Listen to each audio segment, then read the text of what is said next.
গাইবান্ধার ফুলছড়ি উপজেলার এরেন্দাবাড়ি পাগলাচর সরকারি প্রাথমিক বিদ্যালয় প্রাঙ্গণে শনিবার অনুষ্ঠিত এক মানবিক ফ্রি ব্লাড গ্রুপিং ও মেডিকেল ক্যাম্প যদি হই রক্তদাতা জয় করব মানবতা এই স্লোগানকে সামনে রেখে সকাল 10টা থেকে বিকাল 3টা পর্যন্ত চলে কার্যক্রম। গাইবান্ধা থেকে শাহ আলম কিনুর ক্যামেরায় জাহিদুল ইসলাম জানান, এই আয়োজনটি সম্মিলিতভাবে বাস্তবায়ন করে রক্তের সৈনিক বাংলাদেশ ফাউন্ডেশন এবং স্থানীয় মানবিক সংগঠন প্রামাণিক ওয়ান হেল্পলেস সাইড ক্যাম্পে প্রায় শতাধিক মানুষের রক্তের গ্রুপ নির্ণয় করা হয় এবং সাধারণ চিকিৎসা পরামর্শ দেওয়া হয়। প্রধান অতিথি হিসেবে উপস্থিত ছিলেন স্থানীয় শিক্ষকবৃন্দ ও গণ্যমান্য ব্যক্তিবর্গ।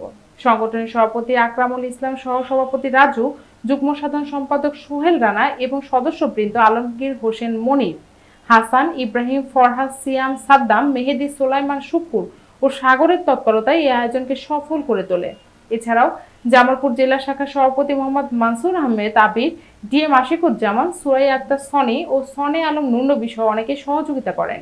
আয়োজকরা বলেন, এই ক্যাম্প ছিল এক প্রশংসনীয় মানবিক উদ্যোগ যা আমাদের সমাজে দায়িত্ববোধ ও সহানুভূতির প্রতিচ্ছবি হয়ে উঠেছে। তারা আশা করেন ভবিষ্যতেও এমন উদ্যোগ নিয়মিতভাবে চলবে। একটা মানব জীবনে রক্তের অনেক গুরুত্বপূর্ণ একটা বিষয়।